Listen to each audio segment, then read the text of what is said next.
If you stroll the grounds of St. Louis, Missouri's Forest Park, you'll find a tranquil piece of land in the middle of a city.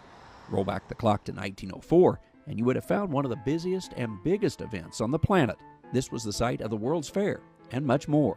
The amazing thing about it was that they ended up with about 16 palaces, all of which were temporary except for one.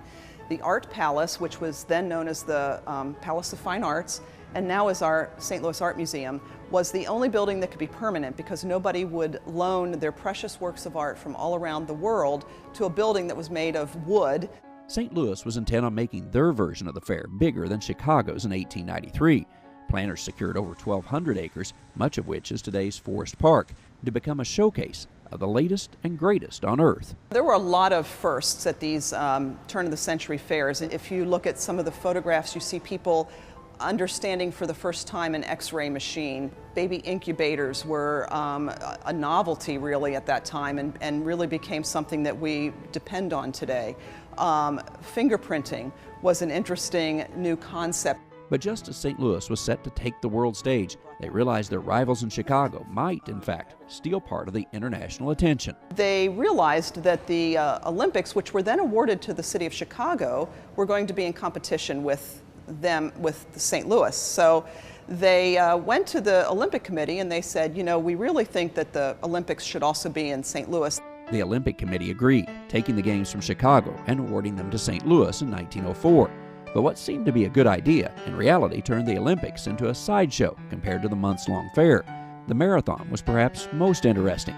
31 competitors began the race, but only 14 finished. Several of the competitors had never run a marathon before. 2 men from the South Africa exhibit at the World's Fair even showed up to run barefoot.